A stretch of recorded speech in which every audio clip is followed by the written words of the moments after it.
አይደል የተወለድከው?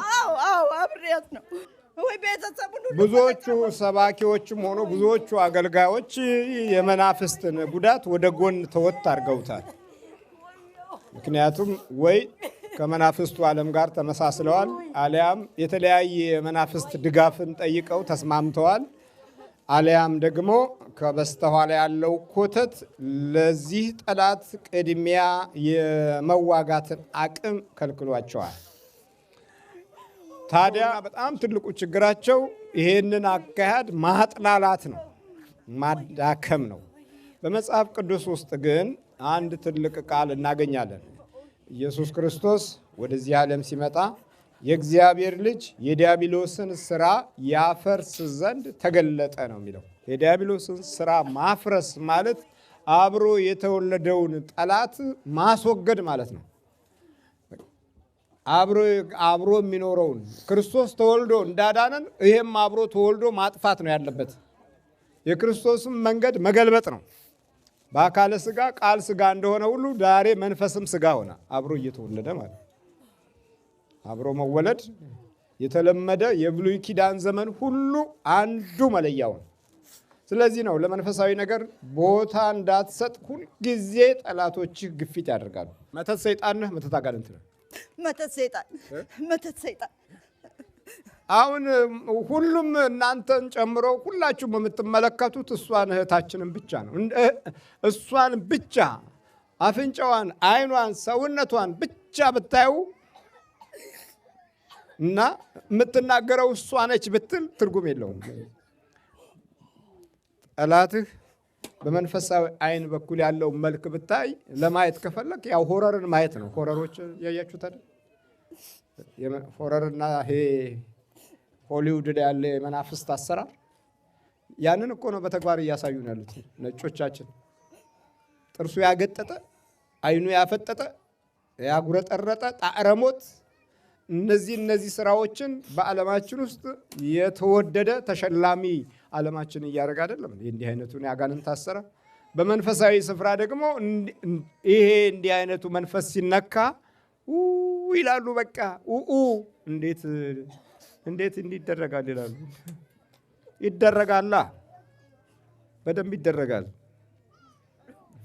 እግዚአብሔር ካደረገ ታዲያ እንዴት ምን ይሆን? ድሮ የነበሩ ቅዱሳኖች ሲሰሩ እነዛ ቅዱሳኖች ናቸው። ዛሬ ደግሞ የእግዚአብሔር ስራ ሲሰራ እኛ ርኩሳኖች ነን። ተገላብጦብናል እኮ ግልብጥ ብጡ ነው የወጣው። በክርስቶስ ስም የሚያዘው ጠላታችን ዛሬ የክርስቶስ ስም እንደማይዝ አድርገው ለመተትና ለክፉ መንፈስ አሰራር ቅድሚያ ሲሰጡ የማ ልጆች መሆናችንን ለማወቅ አያስቸግርም። የማ ልጆች መሆናችንን ሌላው ራሱ ተከታዩ ምእመናን ራሱ የሚያየው ምእመናንም ራሱ ጤነኛ ልብ አይደለም ያለው። አይኑን እያየ ይክዳል። አይኑን እያየ የሌላው ችግሩ ያልሆነ ትውልድ፣ የሌላው ስቃይ ያልሆነ ትውልድ ተጨማሪ የስቃይ ጊዜ እንዲጠብቅ ያደርገዋል። ስለዚህ በሌላው ስቃይ ያልባነንክ ነገ በምትወልዳቸው ልጆች ትባንናለህ ማለት ነው። ይሄን ነው የምጠብቀው። ያለንበት ዓለም ደግሞ ዲያብሎስ ለመወለድ በጣም ቅርብ ነው። በጣም ቅርብ ነው። አንድ ጭፈራ ቤት ሄደህ ትወልዳለህ፣ በኋላ ችግር ነው። ከዛ አብሮ ተሸክሞ የመጣው መንፈስ ከማህፀን ጀምሮ ተዋህዶ ይመጣል። ከዛ በኋላ መከራ ነው። በቃ ከዛ መሰቃየት ነው። ከዛ መከራ ማየት ነው። በቃ የዲያብሎስ አሰራርን ቅድሚያ ልንጠነቀቅ የሚገባ እውነቶች ነበሩ። ግን ካልደረሰብን እኛ አበሾች አናምንም። አደጋ ነው የምንጠብቀው። የትራፊክ ሕግ መጀመሪያ አደጋ እንዳይደርስ ምልክቶች አሉት አይደል? በመንፈሳዊም እንደዚሁ ምልክቶች አሉት። ያኛው ለመኪና ከሆነ ለአንተ ህይወት ደግሞ እንደዚሁ አለ። እሺ ምን እያረክ ኖርክ? ኧረ ምን ያላረኳት ትሰራለች፣ ትሮጣለች፣ ግን ምንም በቃ አባክን። አባቷ እንደዚህ ያደረገው ነበረ፣ አባክን አረኩት። አሁን ደግሞ እሷን ደግሞ ብስጭጭጭት በቃ አባሏ ታጣላታል። ይወጣል፣ ሁልጊዜ ይወጣል። ይትለዋለች፣ ታባረዋለች። በቃ እሱን አሁንም እንኳን ጉዴ ይሰራል። የታል ባሏ? ጸሎት ቤት አድርጎ እየጸለየ አቃጥሎ የታለ ባሏ? እና እስቲ የምትባረረው ባል ወደዚህ ነው። ወይኔ ጉድ ሰራኝ። እሱን ይኸው ሊያደርገን ያው እዚህ በቃ ይኸው ሊያደርገን ገና ስንት ልንሰራ ወይኔ ገና ስንት እንሰራ ነበር እኮ ስንት እንሰራት ነበር። ራሷን ልታጠፋ ሁልጊዜ እንዳሰበች ሁልጊዜ ራሷን ልታጠፋ እንዳሰበች። አንተ ነው የምትባረረው ባል? አሁን እኔ ነው የምባረረው። ታባረር ነበር? ሁሌ ነው የምታባረረኝ። በቃ አብዛኛው ወደ ቤተ ክርስቲያን ስሄድ እኔ በቃ በጣም ቤተ ክርስቲያን ማገልገል ፈልጋለሁ። ህይወቴ ቤተ ክርስቲያን ነው። ግን ይሄንን አትቀበለኝም። በቃ ጦርነት በዚህ በቤተ ክርስቲያን ነው ጦርነት። ደስ ይበል። ጉድ ሰራህ አይደል? አሁን ተደሰትክ? ወይኔ እኔን ግን ወይኔ ወይኔ ወይኔ ወይኔ ወይኔ የቤተ ክርስቲያን ነው ጦርነቱ። በቃ ቤተ ክርስቲያን ለምን ትሄዳለህ? ለምን አትሮጥም? ለገንዘብ እንግዲህ እኔ እግዚአብሔር የሰጠኝ 5 ቀን ነው። ሌላውን ደግሞ ለቤተ ክርስቲያን አገለግላለሁ አልኩ። በቃ ወይኔ ወይኔ ወይኔ ወይኔ ወይኔ እንዴት ወይኔ ትላለህ? ወይኔ ጉድ ሰራኛ። ያሰብኩት ሳልጨርስ ወይኔ በዲያብሎስ እቅድ ውስጥ ከገባን ሰንብተናል። በጣም የሚገርመው ምዕመናኖች እንደዚህ ከሆኑ ደግሞ ከምዕመናኑ በላይ ደግሞ በመንፈሳዊ ኃላፊነት ላይ ያለው ኃይል በዚሁ በዲያብሎስ እቅድ ውስጥ ገብቶ የጠብ እንጀራ የመከራ እንጀራ ይበላሉ። አንድ ጊዜ አንድ መሪ የመከራ ውሃ አጠጡት፣ የመከራ እንጀራ አብሉት፣ እኔ ድል አድርጌ እስክመጣ ድረስ አለ መጽሐፈ ነገሥት ላይ። አንዱን ነቢይ ሚክያስን የመከራ እንጀራ አብሉት አለ፣ የመከራ ውሃ አጠጡት አለ። ዛሬ እንደዚህ አይነት ነው። ለምንድን ነው እሱ ወደ ቤተ ክርስቲያን ሲሄድ የምትከለክለው? አልፈልግም። እኔ አልፈልግም። እሷ ላይ ሆነህ ነው የምትናገረው? እሷን ለውጠህ ነው የምትናገረው? እሷን መስለህ ነው የምትናገረው? የትኛው ነው? አዎ እሷን መስዬ እሷን መስዬ ነው የምትናገረው። አዎ በሷ ውስጥ ሆኜ እሷ እኮ ትፈልጋለች። እሷ ራሷ እኮ መሄድ ትፈልጋለች። ሁልጊዜ በቃ ለመለወጥ ትፈልጋለች፣ መሄድ ትፈልጋለች። እሷ ግን ምንም በቃ አሁን እሱ ልጆቹን ይዞ ጸሎት ቤት ሲገባ እሷን ደግሞ ይዤ ወደ ኮምፒውተር በቃ ኢንተርኔት ዘፈን ያለው ድራማ አሳያታለሁ። ምንም አታደርገዋለ። ዘፈን ትወዳለህ? በጣም በጣም ነው ማለት። ደርፍ ነው የምትወደው? በቃ አዎ ሁሉም በቃ ዓለማዊ ነገር ነው ደስ የሚለኝ። መንፈሳዊን በቃ ልክ ሲናገራት በቃ የዛኔ ትጀምራለች። በቃ ምን ታረጋታለህ? በቃ ከዛ እጣላታለሁ ከሱ ጋር። መንፈሳዊ ሲናገር ነው የማትወደው? አዎ አልወድም። ጸሎት ቤትስ? እሱንም አልፈልገውም። እሱ ጋር አልገባም። እዛም አልፈልገውም። ስትገባ ምን ታረጋታለህ? በቃ ገብቼ ብቻ እየታርጌው እወጣለሁ እየሮጥኩኝ። ታስወጣታለህ ነው ወይስ አንተ ነህ የምትወጣው ለብቻ? እኔ ለብቻ እወጣለሁ። እሷስ? ያው እሷም ተከትላኝ ትወጣለች። ምን እኔ ከወጣሁ እኮ እሷም ትወጣለች። ምክንያቱም ተቆጣጥሬያታለሁ። ከኔ ጋር እኮ ነው ያለችው። ተቆጣጥራታል? አዎ ስንት ዓመት ሙሉ ቤተሰቦቿን ሁሉ ይዤ በቃ ወንድሞቿን አፍዝዤ እህቷን ራሱ ፊቷን አጣምሚያት በቃ ፊቷን አጣምም አድርጊያት እሷን ራሱ ብስጭት አደረኳት። በቃ ብሪስበን አለች እህቷ እዚህ ብሪስበን አለች። በቃ አጣሟታል ፊቷን። የደብተራ መተት ነው የጠንቋይ ነው? የደብተራ ነው። ብዙ እርም ነገር ስላለብን በመንፈሳዊ ሕይወት አናድግም። እርሙ ከዚህ ከመተት አሰራር ጀምሮ እስከ መዋረስ ድረስ ነው ያለው አደጋ። በቁጥር 2 ላይ ስለ መዋረስ ባህሪ በሚገባ ተጽፏል። ማንበብ ከቻለን ሁለተኛው መጽሐፍ ላይ የማዋረስ ሕጎችና ስርዓቶቹ ምን እያስከተሉ በሀገራችን ላይ እንደመጡና ዓለም አቀፍ ያወራረስ ስልትና ዘዴም እንዴት በዓለም አቀፍ ደረጃ ሁሉ እንዳለ ይሄ ከዲያብሎስ በስተጀርባ ሆኖ ወይም ከዲያብሎስ ፊት ሆኖ ስራ እንዴት እንደሚሰራ መጽሐፍ ቁጥር 2 ላይ በሚገባ ተጽፏል። እና ይሄ የደብተራው መተት እና ክፉ የእርግማኑ ኃይል ትልቁ እና አደጋው በቤተ ክርስቲያን ዙሪያ ያለውን መንፈስ ማበላሸት ነው። ያ አካባቢ ከተበላሸ የተረገመ ትውልድ ሊፈጠር ስለሚችል እንቅስቃሴው ከብዙ መቶ ዓመት ጀምሮ አድብቶ የመጣ የአይሁድ የመተት አሰራር ነው። በእስራኤላውያን የፊደል ቀመር ውስጥ ከ400 በላይ የአስማት አሰራሮች አሉት። እዛ እስራኤል በነበርኩ ጊዜ የአስማት መጽሐፋቸውን አግኝቼዋለሁ። እያንዳንዱ ፊደል ለብዙ ስራ የሚጠቀሙበት ኃይል ነው። ለምን? ፊደሉ ራሱ የእግዚአብሔር ስጦታ ስለነበረ ዲያብሎስ በዚህ በፊደሉ በኩል በፍጥነት ተጠርቶ አገልጋይ መሆን እንደሚችል የአይሁዶቹ አስተምህሮት በሚገባ በአሁኑ ዘመንም እየተጠቀሙበት ነው። በአሁንም በደንብ እየተጠቀሙበት ነው። የትኛውም ዓለም ያሉ አይሁዶች ይህን የተደበቀ የካባላ ሚስጥር ስራ ላይ ያውሉታል። ካባላ 2 ካባላዎች አሉ። አንደኛው ካባላ ብሉይ ኪዳንን ሙሉ በሙሉ ከነ ሕጉ ቶራውን መቀበል ነው። ሁለተኛው ካባላ ከዚህ ከመጽሐፍ ቅዱስ ማለት ከዚህ ከቶራው ከሕገ ኦሪት በስተጀርባ የተደበቀ ስራ የሚሰራበት ነው። ያ ታቦተ ጽዮን ወደ ኢትዮጵያ ስትመጣ አብረው ይህንን ኮተት ይዘው መጥተው ግማሹን እኛ ተለማምደነዋል። መንፈሳውያን የነበሩ ደፍተራ ኦሪት ይህን ተለማምደው ብዙ አይነት የመተት አሰራርን እንደውም በአሁኑ ዘመን ያሉት የመተት ደፍተራዎች ብዙም አይደሉም፣ አልቀዋል። እነዛ ተንኮለኞች አይደሉም። የሰይጣኑንም አሰራር እንኳ እየደበቁ ነው የሞቱት፣ የሱን እንኳ አሰራር ግን። ሆኖም ግን ይሄ ልክስክሱንና ወራዳውን መንፈስ ዛሬ ጫት ቃሚዎችም ሁሉ ጭምር ስለሚጠሩት ያ የአውደ ነገሥቱ ዓለም አሰራር ኢትዮጵያውያን ላይ የበረታና የጠነከረ ሆኖ ዛሬ የኮከብ ቆጠራ ዓለም አቀፍ የዜና አንዱ አካል ሆኖ እናገኘዋለን። እኛ ኢትዮጵያውያንም በዚህ በኮከብ ቆጠራ አብረን ተያይዘን ተወላልደናል።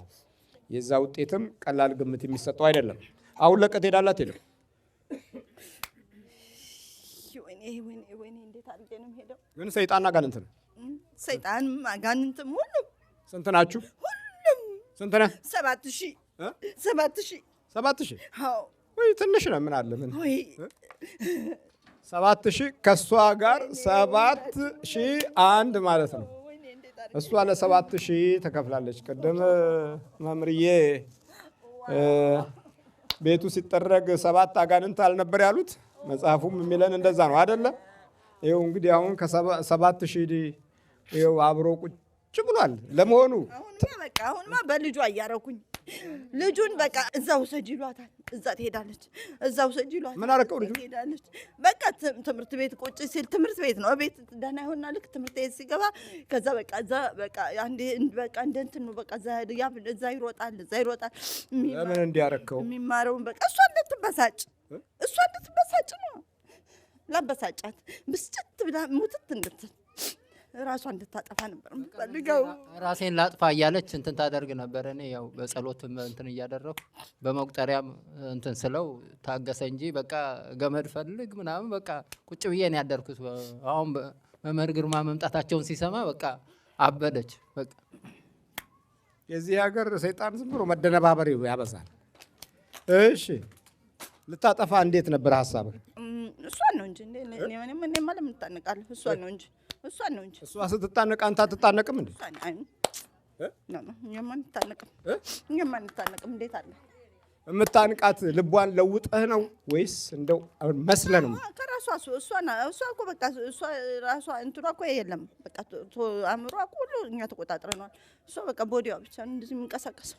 በቃ ቦዲዋ ብቻ እኮ ነው የሚንቀሳቀሰው እንጂ እንደ ተንገላታች እኮ ነው ብታይ። በዛ አንዱ ስጨርስ በዛ አንድ ይመጣበታል። በዛ አንዱ ስጨርስ በዛ አንድ ይመጣበታል። በቃ ሁሉም እንደዚህ ስትንከራተት ነው የምትኖር። ለምንድን ነው እንደ የምታደርገው ታዲያ? በቃ እኛ ደስ ይለናል። አታዝንላትም? ኧረ ማዘንማ የኛ አይደለም እኮ ማዘን የኛ አይደለም። አናዝን። ይኸውልህ በዚህ ዘመንም ያለው ሕዝብ ማዘን የእነሱ ድርሻ አይደለም። ያንተ መቸገር፣ ያንተ በመንፈስ መሰቃየት ምናቸውም አይደለም። ለምን? የዲያብሎስ ባህሪም ማዘን የሱ ድርሻ አይደለም፣ ማሰቃየት ነው።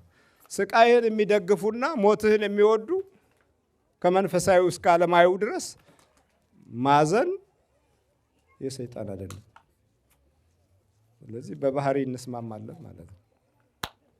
ምን ተለየታል? ይህንን እኔ ነኝ ያስገባሁት፣ እኔ ነኝ ያስገባሁት። ይሄን አብሮን የተወለደው ታዲያ እንዲህ ከሚሰቃየው ከወንድማችን ጋር ከምትሰቃየው ከእህታችን ጋር ያለው ስቃይ የሁላችን ነው አይደለም? እነሱ የሁላቸው አይደለም። ይቆጫቸዋል። ይሄ መንፈስ አሁን ሲወጣ ይናደዳሉ፣ ይበሳጫሉ። በተቀደሰው ስፍራ ላይ የርኩሰት መንፈስ ምልክት ያለበት ቆሞ ስታዩ ያን ጊዜ ተጠንቀቁ አለ። በተቀደሰው ስፍራ ላይ የርኩሰት ምልክቶች አሉ። በቃ ዲያብሎስን ማገዝ፣ የክህደት ምልክቶች አሉ። ሁለት ቦታ እንክዳለን። በእግዚአብሔር ደጅ ሆነን እንክዳለን። በሃይማኖት በጥሰን ማተብ በጥሰን እንክዳለን። ሁለት ቦታ ነው ክህደቱ እኮ ያለው። አይምሰላችሁ። እኛ ቤተ ክርስቲያን ሆነን አስወጪዎች ነን። እዛ ያሉት የሚክዱት ደግሞ ተቀባዮች ናቸው። አስወጭና አስገቢ። ኤሌክትሪክ እንዴት ነው?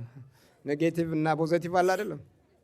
ግን የሚገርመው እሱ በእንትን ውስጥ ነው፣ በላስቲክ ውስጥ ነው። እንደዚህ በውጭ አትይዛትም። የእኛ ግን አለ ላስቲክ ኔጌቲቭ እና ፖዘቲቭነታችን አልተደበቀም። ወጣ፣ በቃ ተገለጠ። ሙልጭ ብሎ ነው ወደፊት የወጣው። በቃ ክፋታችንም ተንኮላችንም ግፋችንም ወጣ። ባህሪያችንም ጠባያችንም ወጣ። ስንናገርና ስንሰብክ ደህና ሰዎች እንመስላለን። ተግባር ውስጥ ሲመጣ ግን በቃ ወጣ፣ ተገለጠ። ማንነታችን በዚህ ዘመን ውስጥ በደንብ ተገለጠ። የማዘሮች እንደሆነ አሁን በቃ ለቀ ትሄዳላት ነው። ሁሉም ትሄዳላት። ከልጁ ላይ ዋጥ ነው ጣብሽ። አሁን እንግዲህ ይሄ ልጅ ቅዱስ ቁርባን ካልወሰደ እነሱ ሁለቱም በመንፈሳዊ በረከት በጸሎት አንድ ጋር ካልተጋገዙ የጠላት ኃይል አብሮ እየተወለደ የመጣ ስለሆነ ውጊያውንና የመንፈሳዊ ኃይሉን በደንብ ካልያዙት በቸልተኝነት የሚገነዘቡት ከሆነ ቁንጫ አይደለም፣ እሱ መንፈስ ነው። ሞያሌ አይደለም፣ ወይ ትኋን አይደለም፣ ወይ መዥገር አይደለም። እንዲህ አይታይም። በማይታይ መንፈስ ነው እየተጎዳን ያለ ነው። ያ ደግሞ ከኋላ በኩል ባገኘው ጉልበት ነው እዚህ የደረሰው። ስትማር ምን አድርጋታለሁ? እውቀቷን፣ ጭንቅላቷን በቃ አንዳንዴ ጥሩ ትይዛለች፣ አንዳንዴ ደግሞ በቃ መጥቼ ድፍን እናደርጋታለሁ። በቃ የምታውቀው ሁሉ ይጠፋባታል። አሁን ስንት ሺህ ናችሁ? 7000። አሁን 7000 ያለባት ትመስላለች እንደ እሷ እናንተ ስትገምቱት። እሷማ አትመስልም። እሷማ በቃ የተመቻት ምን ያላት ነው የምትመስለው። ለምንድን ነው ትንሽ እንኳን እንደ ጎስቆል ያላረጋችኋት? እንዲህ እንደተመቻት አስመስላችሁ ያዛችኋል? ለምንድን ነው? ኧረ እንደዛማ ነው። እንደዛማ ካረግናት ሌላ መንገድ ታስባለች። ጎስቆል ካረጋችኋት? አዎ ምን ሆኜ ነው ብላ ትጠራጠርና ከዛ ሌላ ነገር ትፈልጋለች። ስለዚህ እንደዚህ እንትን እያረገን ጥሩ እንዳለች እያረገን በቃ ሆዷን እየነፋፋችሁ ቦርጭ እያወጣችሁ በቃ የምትበላ መሰለህ? አትበላም እኮ አትበላም። በቀን አንዴ ነው የምትበላው። ግን በቃ አንዳንዴ እንትን ሰው ሁሉ እንደ እርጉዝ ነሽ እንደ ይላታል ሁሉ ሰው በቃ ይሏታል። አዎ ይሏታል። እናንተ ነው የምነፏት? አዎ እኛ ነን እኮ የምንሰራት ሁሉ። ይሄን አልዘመን ስንት ዓመታችሁ ነው? በቃ ከስትወለድ ጀምራ እኮ ስንት ዓመታችሁ ነው? በቃ አሁን 43 ነች። አሁን 43 ነው። አብረህ 43 ሆነሃል? አዎ 43 ሆኛለሁ። ይሄን አልዘመን ምንድን ነው የተማርከው ከሷ አንተ? በቃ ምን በቃ እኔ በቃ ደስ አለችኝ። በቃ እሷም ከኔ ጋር ትዙ ሄዳለች። የተማርከው እሷ ላይ ሆነ የተማርከው ነገር የለም?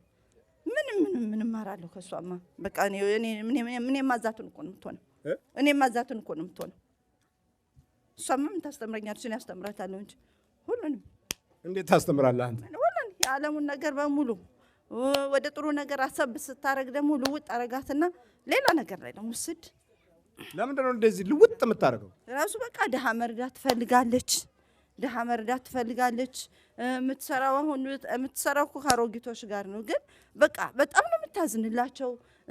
ከሰዓቷ ውጭ ሁሉ ትሰራላቸዋለች። በቃ ለሰው በጣም እንትን ነች። ግን እኔ አይመቸኝም። ያ አይመችም። አሁን ጸሎት ቤቷ መዘጋጀቱ እንዴት ጎዳት? እሱማ አልተስማማኝም። ጸሎት ቤቱ መጀመሩ እንደው እንዴት ነው? ስጋት አደረብህ ወይስ ከወዲሁ ለማደናቀፍ ሞከሩ? በጣም ሞክራለሁ፣ ሁልጊዜ ሞክራለሁ። ግን እሱ በቃ አሁን ሰላም በለውና የመጨረሻ አይሸነፍ። ኧረ ምን ልበለው? ይሄ የሰራን ስራ በቃ ይቅርታ በለውና እንዴት አድርጋለሁ አለው። ምን ደህና ነገር ሰርቶኝ እንዴ ባሏ ስለሆነ ብቻ እንዴ? ኖ እኔማ እንዲጠፋልኝ ነበር የምፈልገው። መጥፋት እምቢ አለኝ እኮ ደህናውን ብለው ተሰናበተው። አይ ኖ ኖ ኖ ወይ ደህናውን ብለውና ወይ እንዴት አድርጌ ሰላም ሁን በቃ ቤትህንና ሚስትህንና ቤትህን ውሰድ በለው። እሺ ሚስትን ለቤትን ውሰድ በቃ ሰላም ሁን በለዋ። ኧረ እሱ አይስማማንም እኮ እሱ አይስማማንም። ይኸውልህ ሰላም አይስማማው ህዝባችን አሁንም ሰላም አይስማማው። በጠላት እጅ ስላለ አንድ ጋር እንኳን ተሰብስበው ሲነጋገሩ አይስማሙም። ቁጭ ብሎም አይስማማም እኮ ከራሱ ጋር ያወራል፣ ይበሳጫል፣ ይናደዳል። ማንም የለም እኮ አጠገቡ። ተኝቶም እንደዚሁ ሲሳደብ የሚያድርም አለ እኮ ተኝቶ። የቀኑን ሌሊት ይደግምለታል ሰይጣን። አንተ እኮ ነህ እኮ ለዚህ ነው ይቅርታ በል ሚስትህን እስከዛሬ ስለያስኳት ይቅርታ። እሱ ይቅርታ ይበለኝ እንጂ እሱ ይቅርታ ይበለኝ። እንደዚህ አድርጎ አንገበገበኝ፣ እንደዚህ አድርጎ አንገበገበኝ። እሱ ይቅርታ ይበል። ሰይጣን ይቅር አይባልም እኮ እሱ ይበለኝ።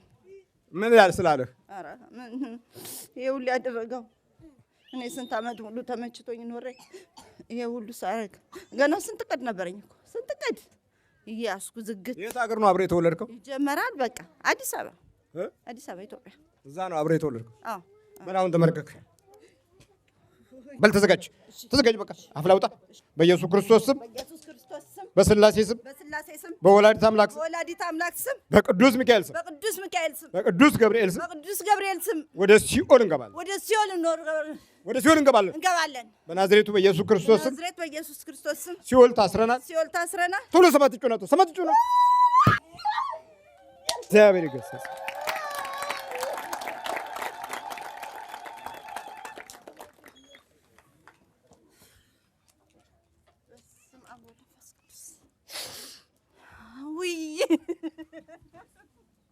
ተነሽ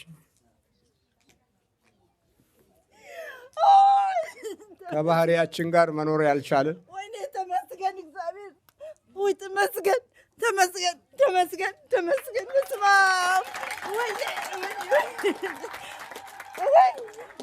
ወይኔ ነጌታ ይቅርታ ጌታ አሰቃየው እኔ ወድጄ አይደለም ወይኔ ወይ አባቴ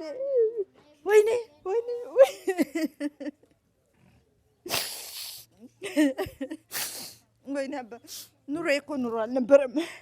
ወይ እንዴት? ኧረ ጭንቀት ብቻ ነው በቃ ጭንቀት። ልጆቼን አሰቃየኋቸው። አንዴ እመታቸዋለሁ፣ አንዴ እጮህባቸዋለሁ። በርታ